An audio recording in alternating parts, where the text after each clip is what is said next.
कृष्णेन रजा स वर्तमानो निवेशयन् अमृतं मर्त्यं च हिरण्ययेन सविता रथेन देवो याति ಭುವನಾನಿ ಪಶ್ಯನ್.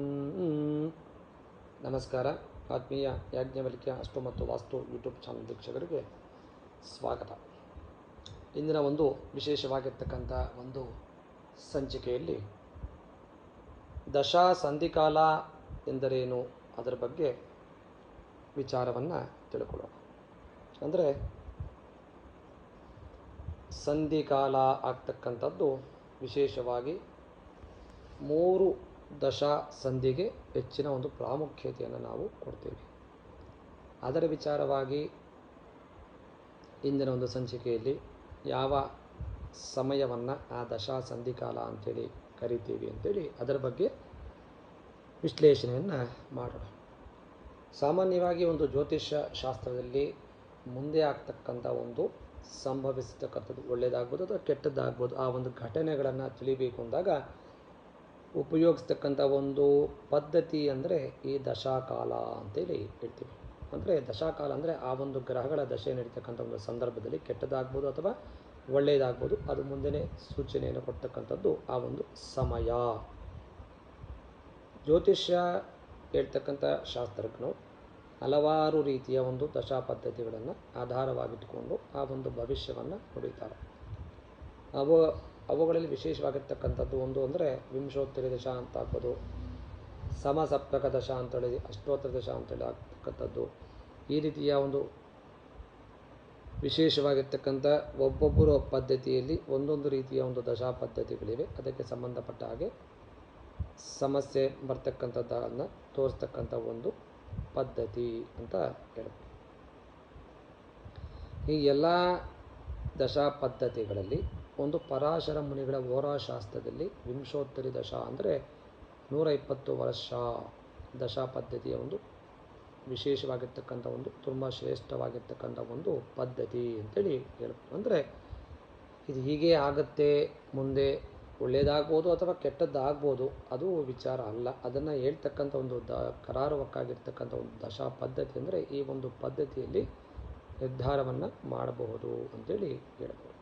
ಅಂದರೆ ವಿಂಶೋತ್ತರಿ ಅಂದರೆ ಹೆಸರಲ್ಲೇ ಇರ್ತಕ್ಕಂಥದ್ದು 120 ವರ್ಷ ಅಂತ ಒಬ್ಬ ಮನುಷ್ಯನಿಗೆ ಜೀವಿತೆಯ ಒಂದು ಅವಧಿ. ಅಂದರೆ ಆಯುಷ್ಯ ಪ್ರಮಾಣ ಏನಿರ್ತೀವಿ 100 ವರ್ಷ ಅಂದ್ಕೊಂಡಿದ್ದೀವಿ, ಆದರೆ 100 ವರ್ಷ ಅಲ್ಲ. ಒಬ್ಬ ವ್ಯಕ್ತಿಗೆ 120 ವರ್ಷಗಳು ಒಬ್ಬ ಮನುಷ್ಯನಿಗೆ ಸಾಮಾನ್ಯವಾಗಿರ್ತಕ್ಕಂಥ ಒಂದು ಜೀವಿತ ಅವಧಿ ಅಂದರೆ ಆಯುಷ್ಯ ಅಂತೇಳಿ ಹೇಳ್ಬೋದು.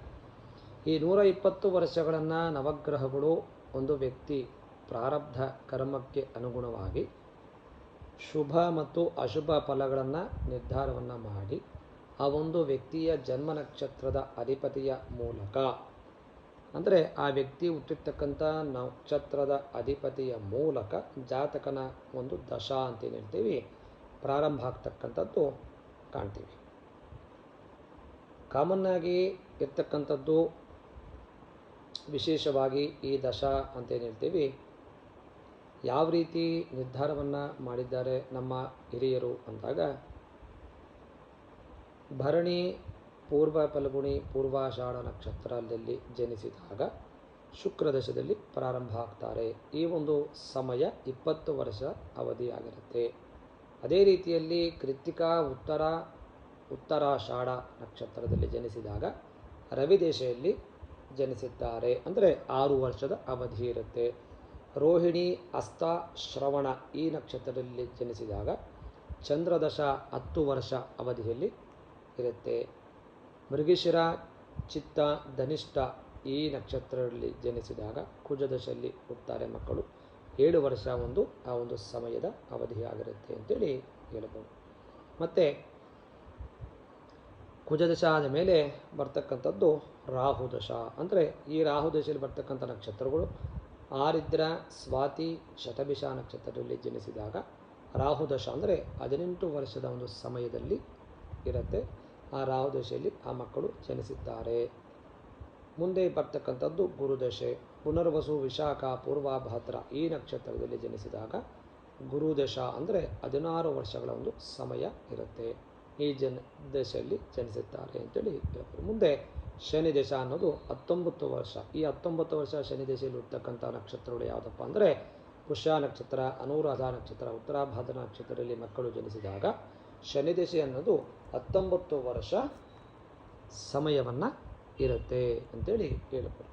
ಈ ರೀತಿ ನಕ್ಷತ್ರಗಳಲ್ಲಿ ಜನಿಸಿದಾಗ ಆ ಒಂದು ಗ್ರಹಗಳ ಮೂಲಕ ನಮಗೆ ಬರ್ತಕ್ಕಂಥ ಒಂದು ದಶೆ ಅಂತೇನು ಹೇಳ್ತೀವಿ, ಆ ದಶ ನಿರ್ಣಯದ ಮೇಲೆ ಆ ಒಂದು ಮಗುವಿನ ಸಂಪೂರ್ಣವಾಗಿರ್ತಕ್ಕಂಥ ಒಳ್ಳೆಯ ಫಲ ಆಗ್ಬೋದು, ಕೆಟ್ಟ ಫಲ ಆಗ್ಬೋದು, ಎಲ್ಲವನ್ನ ನಿರ್ಧಾರವನ್ನು ಮಾಡ್ತಕ್ಕಂಥದ್ದು ಈ ದಶಾ ಸಮಯದಲ್ಲಿ ಆಗ್ತಕ್ಕಂಥ ಒಂದು ವಿಧಾನ. ಸಾಮಾನ್ಯವಾಗಿ ತೆಗೆದುಕೊಳ್ತಕ್ಕಂಥ ಒಂದು ಈ ಸಂಧಿ ದೋಷ ಅಂತೇನು ಹೇಳ್ತೀವಿ, ಕಾಮನ್ ಆಗಿರ್ತಕ್ಕಂಥ ಎಲ್ಲರಿಗೂ ಬೇಕಾಗಿರ್ತಕ್ಕಂಥ ಒಂದು ದಶ ಅಂದರೆ ದಶಾ ಸಂಧಿ ಅಂತೇನು ಹೇಳ್ತೀವಿ. ಅದು ಕಾಮನ್ ಆಗಿ ಎಲ್ಲರಿಗೂ 120 ವರ್ಷದ ಅವಧಿಯಲ್ಲಿ ಎಲ್ಲರೂ ಅನುಭವಿಸಬೇಕಾಗಿರ್ತಕ್ಕಂಥ ಒಂದು ದಶಾ ಸಂಧಿ ಅಂತೇಳಿ ಹೇಳ್ತೀವಿ.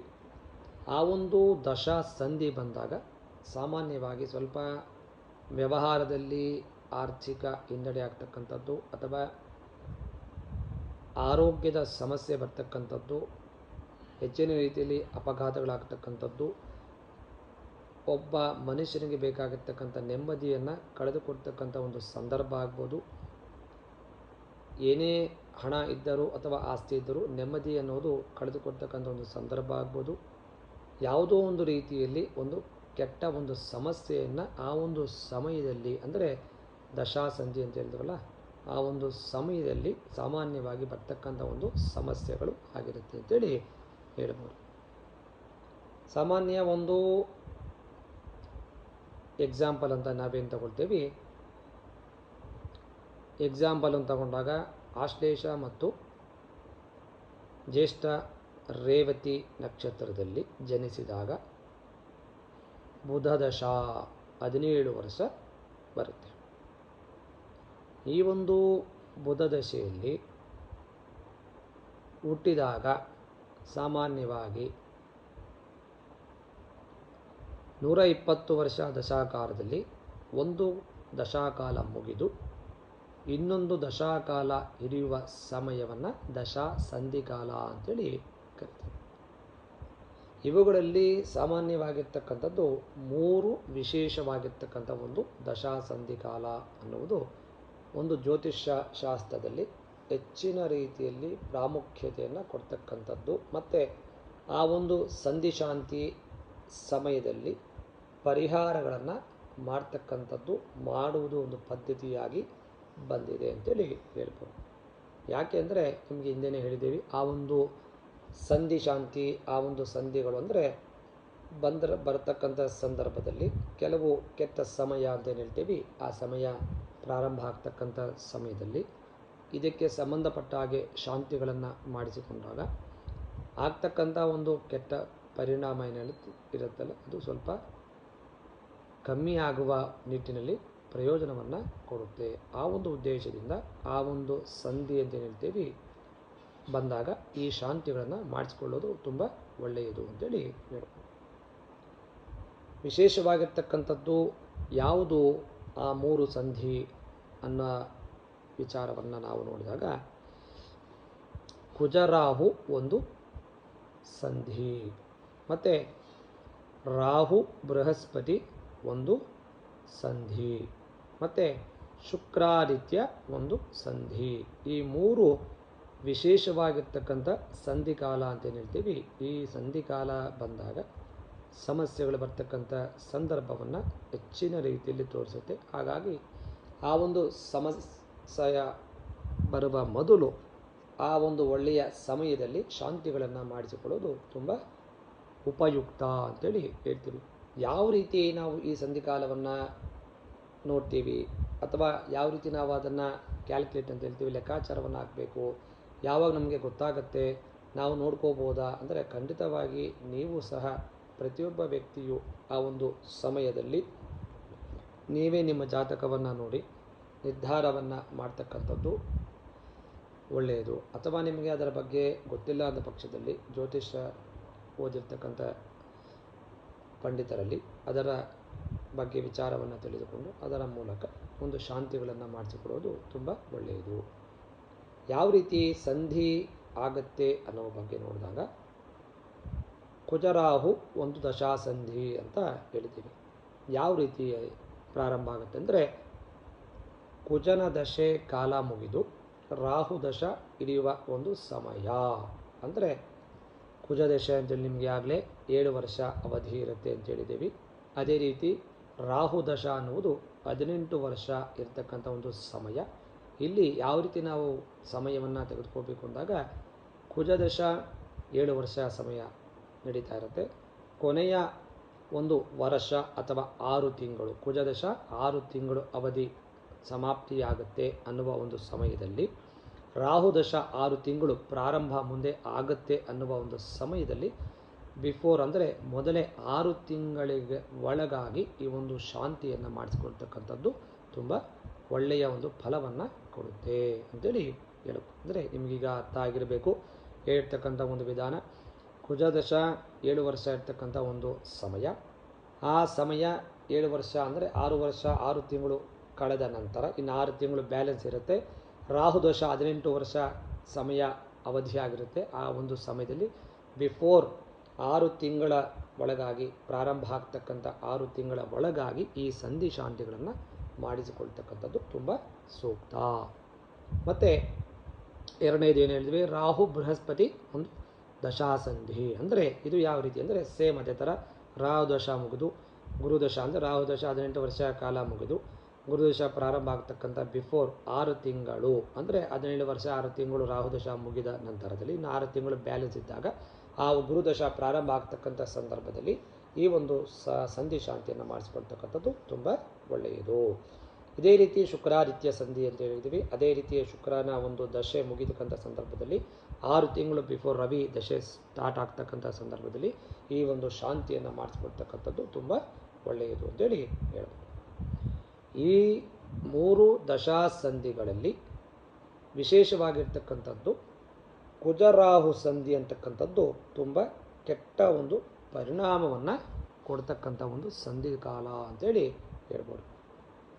ಯಾಕೆ ಅಂದರೆ ಕುಜ ಮತ್ತು ರಾಹು ಅಂತಕ್ಕಂಥದ್ದು 2 ಕ್ರೂರ ಗ್ರಹಗಳು ಮತ್ತು ಅಶುಭ ಗ್ರಹಗಳು ಅಂತೇಳಿ ಹೇಳ್ತೀವಿ. ಹಾಗಾಗಿ ಈ ಒಂದು ಕುಜ ರಾಹು ನಡೀತಕ್ಕಂಥ ಸಂಧಿಯಲ್ಲಿ ತುಂಬ ಕೆಟ್ಟ ಪರಿಣಾಮಗಳನ್ನು ಆ ಒಂದು ವ್ಯಕ್ತಿ ಎದುರಿಸಬೇಕಾಗತ್ತೆ ಅಂತೇಳಿ ಹೇಳ್ಬೋದು. ಕಾಮನ್ ಆಗಿ ಆರೋಗ್ಯ ಸಮಸ್ಯೆಯನ್ನು ಎದುರಿಸಬೇಕಾಗತ್ತೆ ಅಥವಾ ಅಪಘಾತಗಳನ್ನು ಎದುರಿಸಬೇಕಾಗತ್ತೆ. ತುಂಬ ಮಾನಸಿಕವಾದ ನೆಮ್ಮದಿಯನ್ನು ಆ ಒಂದು ಸಮಯದಲ್ಲಿ ಎದುರಿಸಬೇಕಾಗತ್ತೆ ಅಂತೇಳಿ ಹೇಳ್ಬೋದು. ಅದು ಅಲ್ದಿರ ಕುಜ ಮತ್ತು ರಾಹು ಗ್ರಹಗಳು ಒಬ್ಬರಿಗೊಬ್ಬರು ಶತ್ರುಗಳಾಗಿದ್ದಾರೆ. ಹಾಗಾಗಿ ಒಂದು ಈ ಕುಜರಾಹು ಸಂಧಿ ಅಂತೇನು ಹೇಳ್ತೀವಿ, ಆ ಒಂದು ಸಂಧಿ ಅಂತಕ್ಕಂಥ ತುಂಬ ಕೆಟ್ಟ ಪರಿಣಾಮವನ್ನು ಕೊಡ್ತಕ್ಕಂಥ ಒಂದು ಸಮಯ ಅಂತೇಳಿ ನಿರ್ಧಾರವನ್ನು ಮಾಡಿದ್ದಾರೆ. ಈ ಒಂದು ಸಂಧಿ ಕಾಲದಲ್ಲಿ ಅಶುಭ ಫಲಗಳನ್ನು ನೀಡುತ್ತೆ ಅಂತೇಳಿ ಜ್ಯೋತಿಷ್ ಶಾಸ್ತ್ರದಲ್ಲಿ ಹೇಳಿದ್ದಾರೆ. ಹಾಗಾಗಿ ವಿಶೇಷವಾಗಿರ್ತಕ್ಕಂಥದ್ದು 3 ಅಂದರೆ ಕುಜರಾಹು ಸಂಧಿ ಮತ್ತು ರಾಹು ಬೃಹಸ್ಪತಿ ಸಂಧಿ, ಅದೇ ರೀತಿ ಶುಕ್ರಾದಿತ್ಯ ಸಂಧಿ. ಈ 3 ವಿಶೇಷವಾಗಿರ್ತಕ್ಕಂಥ ಸಂಧಿ ದೋಷವನ್ನು ಆ ಒಂದು ಸಂಧಿ ಶಾಂತಿಗಳನ್ನು ಮಾಡಿಸ್ಕೊಡ್ತಕ್ಕಂಥ ಒಂದು ಸಮಯ. ಈ 3 ಸಂಧಿ ಶಾಂತಿಗಳಲ್ಲಿ ಕುಜರಾಹು ಸಂಧಿ ಅಂತಕ್ಕಂಥದ್ದು ತುಂಬ ಒಂದು ಕೆಟ್ಟ ಪರಿಣಾಮವನ್ನು ಕೊಡುತ್ತೆ. ಹಾಗಾಗಿ ಒಬ್ಬ ವ್ಯಕ್ತಿ ಈ ಒಂದು ಜಾತಕಗಳನ್ನು ಪರಿಶೀಲನೆ ಮಾಡ್ತಕ್ಕಂಥ ಸಂದರ್ಭದಲ್ಲಿ ನೀವೇ ಈಗ ಹೇಳಿರ್ತಕ್ಕಂಥ ಒಂದು ವಿಧಾನದಲ್ಲಿ ನಿಮ್ಮ ಜಾತಕಗಳನ್ನು ಪರಿಶೀಲನೆಯನ್ನು ಮಾಡಿ ಅದಕ್ಕೆ ಸಂಬಂಧಪಟ್ಟ ಹಾಗೆ ಅದು ನಿಮಗೆ ಗೊತ್ತಿಲ್ಲ ಅಂತ ಪಕ್ಷದಲ್ಲಿ ಜ್ಯೋತಿಷ್ಯವನ್ನು ಅಧ್ಯಯನ ಮಾಡಿರ್ತಕ್ಕಂಥ ಪಂಡಿತರಲ್ಲಿ ನಿಮ್ಮ ಜಾತಕಗಳನ್ನು ಒಮ್ಮೆ ಪರಿಶೀಲಿಸಿ ಆ ರೀತಿಯ ಒಂದು ಸಂಧಿ ಶಾಂತಿಗಳಿದ್ದಾಗ ತುಂಬ ಬೇಗ ಅದಕ್ಕೆ ಸಂಬಂಧಪಟ್ಟ ಹಾಗೆ ಶಾಂತಿಗಳನ್ನು ಮಾಡಿಸುವ ಮುಖಾಂತರ ಮುಂದೆ ಆಗ್ತಕ್ಕಂಥ ಕೆಟ್ಟ ಪರಿಣಾಮಗಳನ್ನು ಕಮ್ಮಿ ಆಗ್ತಕ್ಕಂಥ ಸಂದರ್ಭವನ್ನು ನೀವು ನೋಡಬಹುದು ಅಂತೇಳಿ ಹೇಳ್ಬೋದು. ಹಾಗಾಗಿ ಈ ಒಂದು ಸಂಧಿ ದೋಷಗಳಿಂದ ಆಗ್ತಕ್ಕಂಥ ಕೆಟ್ಟ ಪರಿಣಾಮಗಳು ಈ 3 ವಿಶೇಷವಾಗಿರ್ತಕ್ಕಂಥ ಸಂಧಿಗಳಿಂದ ಎಲ್ಲ ಮನುಷ್ಯರು ಕೆಟ್ಟ ಪರಿಣಾಮಗಳನ್ನು ಎದುರಿಸಬೇಕಾಗತ್ತೆ ಅಂತೇಳಿ ಹೇಳ್ಬೋದು. ಮುಂದಿನ ಒಂದು ಈ ಒಂದು ಸಂಧಿ ಶಾಂತಿ ಅಂತೇನು ಹೇಳ್ತೀವಿ ಅದಕ್ಕೆ ಸಂಬಂಧಪಟ್ಟಾಗಲೇ ಜಪ ಶಾಂತಿ ಅಂತ ಹೇಳ್ತೀವಿ. ಆ ಒಂದು ಗ್ರಹಗಳ ಒಂದು ಕುಜ ರಾಹು ಸಂಧಿ ಅಂತ ಬಂದಾಗ ಕುಜಗ್ರಹ 7,000 ಜಪವನ್ನು ಮಾಡಬೇಕಾಗತ್ತೆ. ಅದೇ ರೀತಿ ರಾಹು ಸಂಬಂಧ 18,000 ಜಪವನ್ನು ಮಾಡಿ ಅದಕ್ಕೆ ಸಂಬಂಧಪಟ್ಟ ಹಾಗೆ 25,000 ಜಪ ಶಾಂತಿಗಳನ್ನು ಮಾಡಿ 10% ಅಂದರೆ ದಶಾಂಶ ಹೋಮವನ್ನು ಮಾಡಬೇಕಾಗತ್ತೆ. ಅದಕ್ಕೆ ತರ್ಪಣವನ್ನು ಕೊಡಬೇಕಾಗತ್ತೆ. ಅದೇ ರೀತಿ ಮಾರ್ಜನವನ್ನು ಮಾಡಬೇಕಾಗತ್ತೆ. ಅಂದರೆ ಇದಕ್ಕೆ ಸಂಬಂಧಪಟ್ಟ ಹಾಗೆ ಒಂದು ಶಾಂತಿ ಶಾಂತಿ ಅಂತ ಉಂಟಾದಾಗ ಅದಕ್ಕೆ ವಿಶೇಷವಾಗಿರ್ತಕ್ಕಂಥ ಜಪ ಹವನಗಳು, ಜಪ ತಪಗಳು ಮತ್ತು ಪೂಜಾ ಇವೆಲ್ಲ ವಿಶೇಷವಾಗಿರ್ತಕ್ಕಂಥ ಒಂದು ಫಲವನ್ನು ಆ ಒಂದು ವ್ಯಕ್ತಿಗೆ ಕೊಡುತ್ತೆ ಅಂತೇಳಿ ನಿರ್ಧಾರವನ್ನು ಮಾಡ್ಬೋದು. ಹಾಗಾಗಿ ನಿಮ್ಮ ಜಾತಕಗಳನ್ನು ಒಮ್ಮೆ ಪರಿಶೀಲಿಸಿ ಯಾವುದೇ ರೀತಿಯ ಒಂದು ಸಂಧಿ ಶಾಂತಿಗಳಿದ್ದಾಗ ಅದರ ಮುಖಾಂತರ ಆಗ್ತಕ್ಕಂಥ ಕೆಟ್ಟ ಒಂದು ಪರಿಸ್ಥಿತಿ ಅಂತ ಏನಿರ್ತೀವಿ ಆ ಪರಿಸ್ಥಿತಿಗಳನ್ನು ಮೊದಲೇ ನೀವು ಪರಿಗಣಿಸಿ ಅದಕ್ಕೆ ಬೇಕಾದ ಒಂದು ಶಾಂತಿಗಳನ್ನು ಮಾಡಿಸುವ ಮುಖಾಂತರ ಒಳ್ಳೆಯ ಫಲಗಳನ್ನು ಕಾಣಬಹುದು ಅಂತೇಳಿ ಹೇಳಬಹುದು. ಹಾಗಾಗಿ ಈ ವಿಶೇಷವಾಗಿ ಇಂದಿನ ಒಂದು ಸಂಚಿಕೆಯಲ್ಲಿ ಈ 3 ಸಂಧಿಗೆ ಸಂಬಂಧಪಟ್ಟ ಹಾಗೆ ವಿಚಾರವನ್ನು ವಿನಿಮಯವನ್ನು ಮಾಡಿದ್ದೀವಿ. ಮುಂದಿನ ಒಂದು ಸಂಚಿಕೆಗಳಲ್ಲಿ ಇದೇ ರೀತಿಯಲ್ಲಿ ಜ್ಯೋತಿಷ್ಯ ಶಾಸ್ತ್ರದಲ್ಲಿ ಇರ್ತಕ್ಕಂಥ ಒಂದು ವಿಶೇಷವಾದ ವಿಚಾರಗಳ ಮೂಲಕ ಎಲ್ಲರಿಗೂ ಅನುಕೂಲವಾಗಿರ್ತಕ್ಕಂಥ ಒಂದು ಸಮಯ ಅಥವಾ ಅನುಕೂಲವಾಗಿರ್ತಕ್ಕಂಥ ರೀತಿಯಲ್ಲಿ ವಿಶೇಷವಾಗಿ ವಿಶ್ಲೇಷಣೆಯನ್ನು ಮಾಡೋಣ. ಅದರಿಂದ ಆಗ್ತಕ್ಕಂಥ ಕೆಟ್ಟ ಪರಿಣಾಮಗಳಿಂದ ಎಲ್ಲರೂ ಮೊದಲೇ ಎಚ್ಚೆತ್ತುಕೊಂಡು ಅದರಿಂದ ಆಗ್ತಕ್ಕಂಥ ಶಾಂತಿಗಳದಕ್ಕೆ ಸಂಬಂಧಪಟ್ಟ ಶಾಂತಿಗಳನ್ನು ಮಾಡಿಸುವ ಮುಖಾಂತರ ಎಲ್ಲ ಒಳ್ಳೆಯ ಫಲಗಳನ್ನು ನೀವು ಕಾಣಬಹುದು ಅಂತೇಳಿ ಹೇಳುತ್ತೇವೆ. ಮುಂದಿನ ಒಂದು ಸಂಚಿಕೆಯಲ್ಲಿ ಸಿಗೋಣ. ನಮಸ್ಕಾರ.